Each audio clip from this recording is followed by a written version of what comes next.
大家好，我是杨维珍，欢迎来到台南在地生活。那么今天很高兴为大家邀请到的是台南市的议长郭信良，郭议长呢来到我们节目现场。议长好。好，你好，主持人好，所有的观众朋友大家好。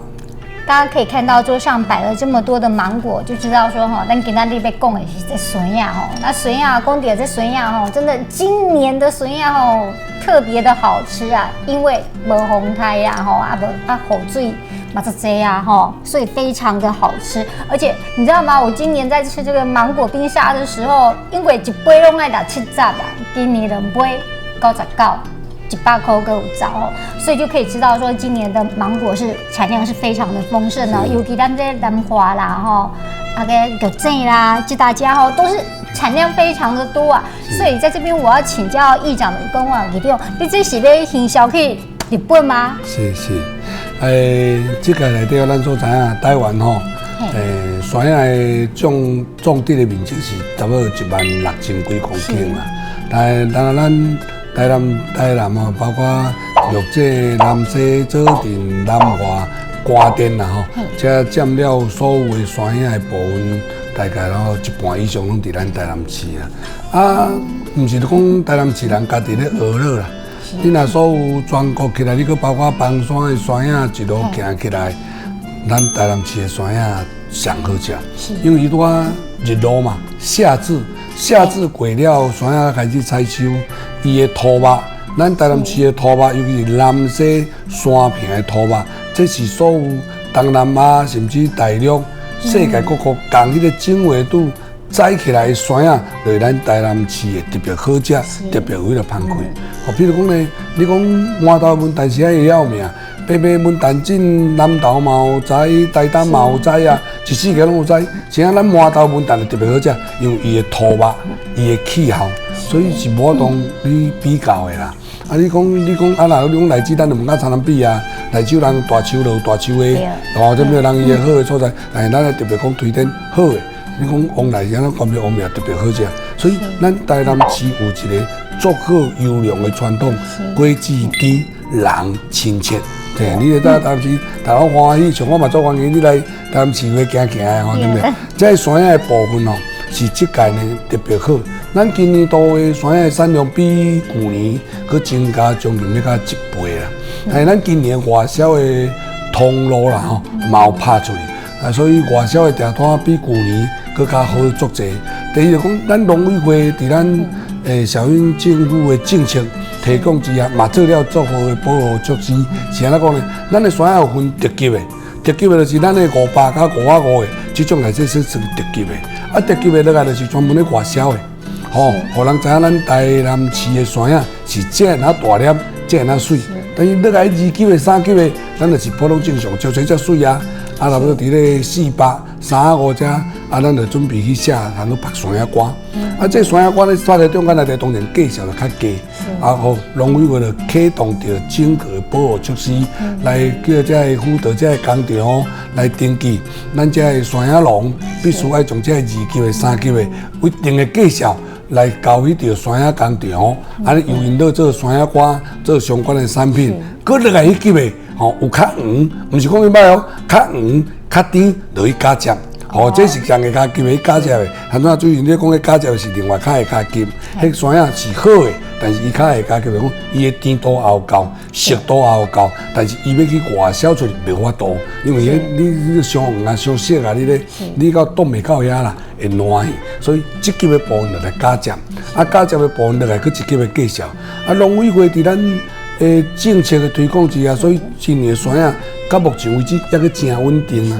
头迄阵是有一点仔乱啦，但是真有较稳定。啊，这个我去年呢还未做去进前呢，台南市议会有参和歌山啊，有要来签订2个议会的交流友好协定。的这个签订协约啦，啊，所以就我市长就职了，啊，我嘛这届呢除了买和歌山之外，嘛买京都呢。京都是咱台南市议会第一个参与签约的友好交流协定的一个的议会，所以我跟这个倒去官方的咱的外交部来排了这个行程。当然市议会呢，将近挂要到20个议员，要去通去行销推广，吼日本人知影讲，咱这个山野真正，当然历届吼用来去推动真侪届啦。所以日本的人对咱这个高品质的山野呢，非常的喜，但是因了真贵啦。这一粒猪领大概应该要1000块的台票，甚至为了较超市的吼，卖到要2000块的台票。这么贵？对。所以因为咱要过以后，第一，咱来整个爱到杀菌，咱来先到杀菌的，因日本的技术爱来遮感动的，较正拢除虫杀菌了，高温杀菌了，较会当装箱配温过去到伫日本。因为山野要保存的期间有较短，所以讲如果若杀菌过了的山野，伊的熟度会去加速，所以保存的期间会变做相对的较短。这届期呢，我特别你看。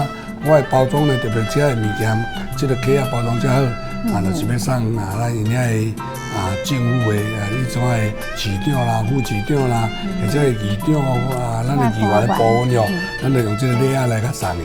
另外，这个百姓就来推广呢，我推广今年这个山野了，除了安尼你看，我甲整个足水的，这山野布你看整个这样水，来推广互遐的市内这民众来用这免钱的。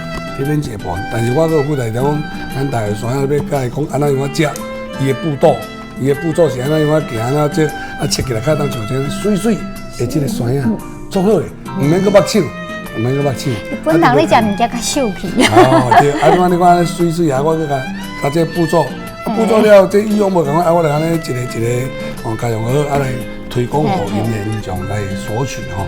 今年呢，我有特别呢。无共个所在是讲，我伫遐来咧，他们电视台也邀请我上节目但是我从咱的订单的部分，他们要如何的订单？就是讲咱遐告诉来讲甲伊安尼山野了，咱要来做订单，除了甲咱的贸易商来通知贸易甲伊购买以外，我也要将台湾这边的订单带过去那边，因直接填写，看要多少的订单的量，直接用。赖还是用咱的网址直接会当来甲咱做订单，我们这边就用载机配的方式，直接就送过到日本民众的手中，这样应该会降低一些的成本价钱会降再低一点，那就看他们要怎么定。那我要将这个讯息呢提供给日本民众，知道说，那我们有这些的更新的方式，就日本你的百姓要订咱的山野，直接网址来甲咱。订货，那我就直接载机会过去那边了。对，那这样是达到更直接的推销、推广的方式，而且让那个农民呢更加的能够多一点的通路行销到日本。所以这次呢，台湾市议会总共20多个议员去的话，这次的行动呢和这个的行销的行程也蛮踊跃的我甲大家报讲，山野部分伊的急速分这么济。真多当着时，所以咱足侪乡亲也看着电视真咧讲，你也较紧去买一个山较来食。伫因厝我要加一个下皮去冰伫冰箱食一凉凉也好。加一个山野，无你这产期到7月差不多20几就完了。咱所以咧食山野这段时间是由6月22正式开放了，夏至了夏至了开始搞山野长好食。了3期大概到7月25就结束。过迄个山野的部分，是山野迄个山野就是讲，我甲用早挖，就是讲我发起来了，我先甲剪起来，互伊较慢，搁1个月开花，安尼从山野的这个3期呢，搁再延长去。后壁变做，我若来较晚花的，别人拢无山野，我有山野，所以我的价钱就袂较悬。但伊遐山野好食无？换来好食，来就较无着时啦。就这个食卡，那就今年的经荔枝遐那悬，就今年你看市面上荔枝经无得人去找，就是讲产量的问题。你真若要食到真个经哇，感觉足稀奇的，较有可能。所以我甲大家报告者，山野长稻时，真系多长熟，多长好食，大家共同做伙来行销推广。这个有拍算讲订单差不多偌济哦？这我唔敢讲啦，但是哦，日本人哦，来咧你甲推广这种，大家做欢喜的啦。因为而且因咧排队哦嘛做有顺序的。好，这是真的啦。因袂讲我今日来甲因领一样了，我去后壁去顶排买，因摕着做满的做有规矩，爱甲你看多谢离开。这就是对咱台湾人去遐做外交的一个部分。你看我这个在2600几粒片呢，就是讲有2600个人来响应着台湾这样美味可口、现着时的山野夏日芒果，哇！夏日钻石真的是太棒了。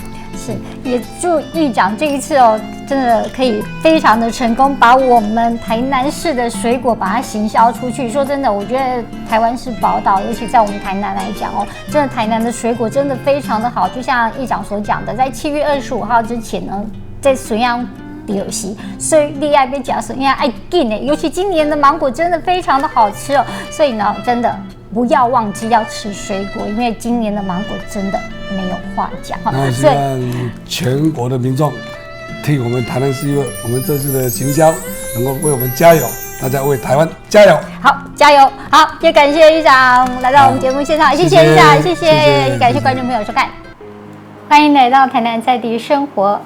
大家好，我是杨维珍。那么今天很高兴呢，我们再度为大家邀请到的是前台南市的副市长严纯佐严副市长，同时呢，他也是毒品专家严医师。严医师好。维珍好，所有的观众朋友大家好。好，非常欢迎严医师。那严医师呢，本身伫溪巴这个所在服务足久啊嘛，吼。对。即马严医师转来溪巴这个所在了吼，你伫溪巴这有发现讲有什么款的这个问题吧？因为我知道溪巴这个所在哈，主要是以那个老年人为主嘛，所以你是不是讲伫溪巴这个所在有发现一些老年人的一个现象没有？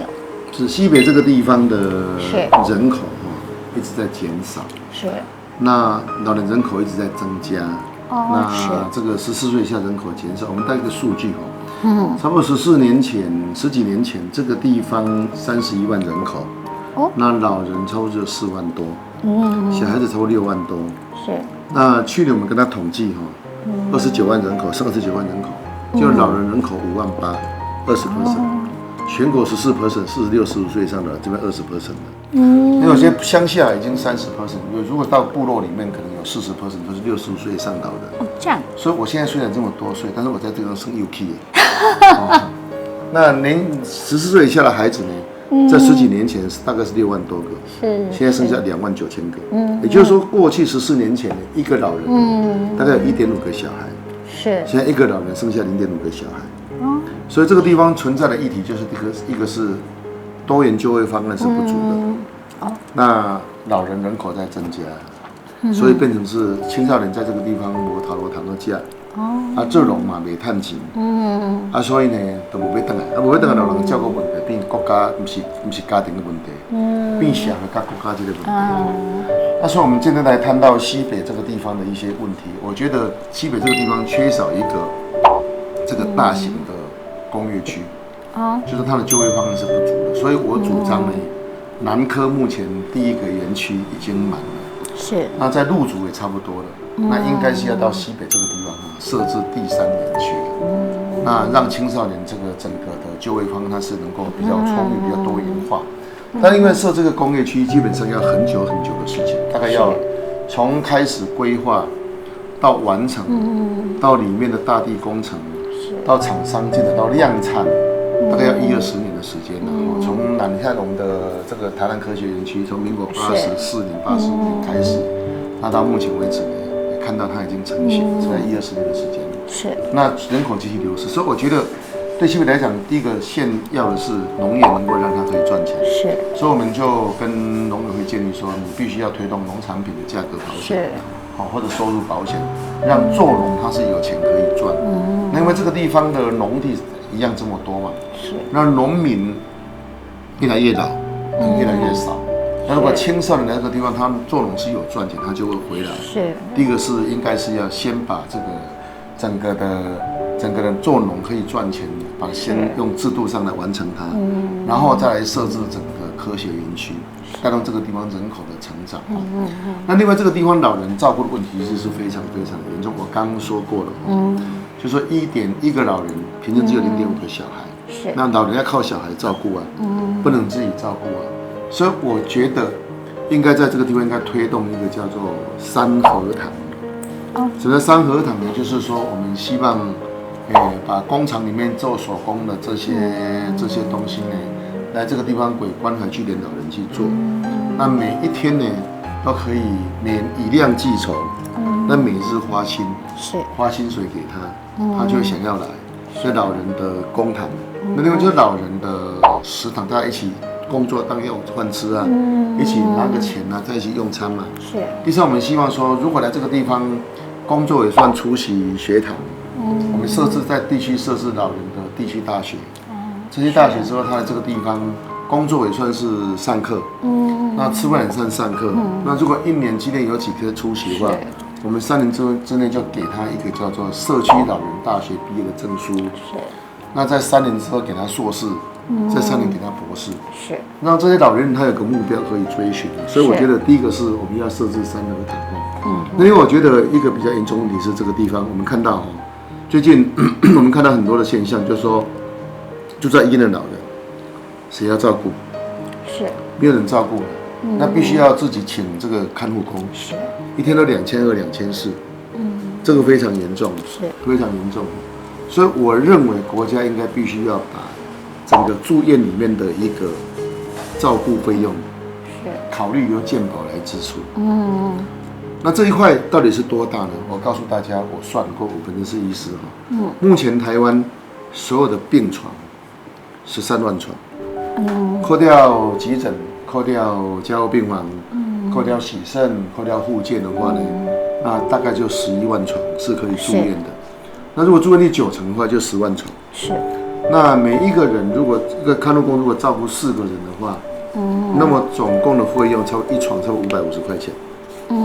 那差不多是一天就5500万，总共差不多是不到200亿的花费。那总共的医疗费用超过7000亿，台湾所以它占的百分比不会超过3%。那但是它可以解决很多的社会问题。未来像我生4个孩子嘛，但是我的孩子可能这样就不生孩子，也可能只生1个孩子。那他怎么办？他生病谁要照顾他呢？没有人照顾，他必须要请这个看护工。那看护工这么贵的情况之下，老百姓没有办法支付啊。那如果不请的话呢，护理人员的负担增加。那所以呢，会造成整个一连锁的反应，没有人要去当护士，因为太累了。所以我觉得政府呢必须要重视这个问题，老人的照顾呢，除了3合堂之外，是平常的照顾。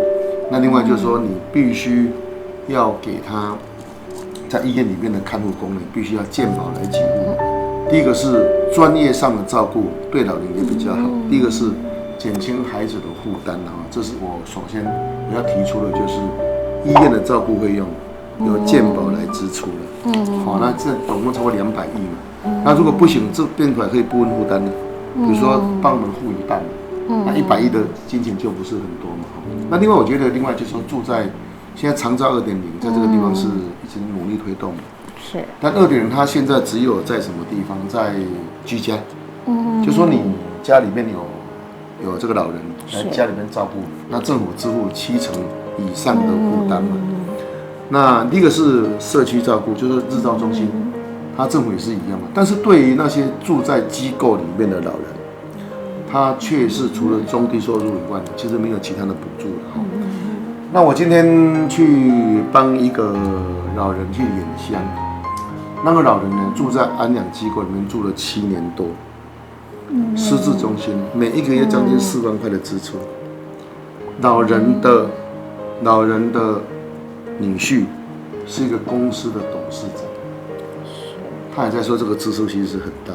你想一个月超50万嘛，1年超50万，7年呢，差不多300-400万，对，很大的一笔开销是。所以我提议的就是住在安养机构的老人，政府应该1个月要补助1万块。那总共呢，台湾7万个这种病床，差不多80几亿嘛，是还够支出。所以我觉得这个地方老人照顾，平常好了就要给他工作做，是给他娱乐合作，给他人生有个希望。住在医院里面的老人，安养这个照顾费用有健保支出，然后住在机构里面的老人，这个养护费用呢，由这个政府的长照费用来支出。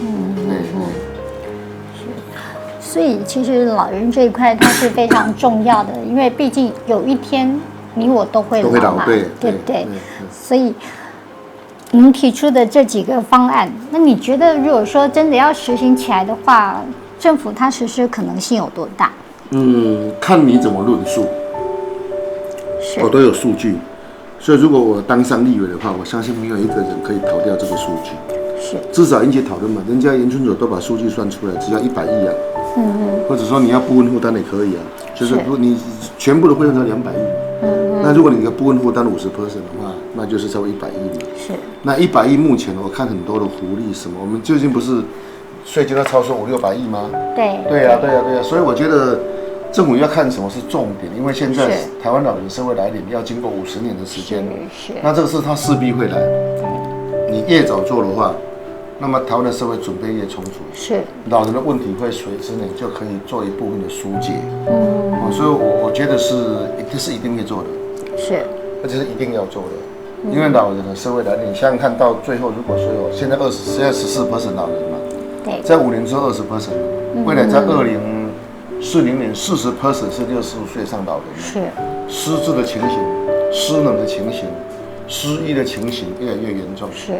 现在政府就要准备了，是。那我懂，我准备好了，是。我非常了解老人这一块，也非常了解年轻人这一块，是。所以那个严副市长的意思就是说，希望呢政府能够重视这一块哦，因为越早做是越好的。毕竟有一天大家都会老，那如果说老的时候，我们还可以像严副所讲到的这一些的部分呢，那当然对我们来讲也都是一个保障，因为毕竟不是每一个人他都是有这个孩子的，对不对？所以也希望说您进入立法院之后，可以努力的推行这个方案的。对的。好，加油！加油！那非常感谢严副市长来到我们节目现场，谢谢，感谢大家收看。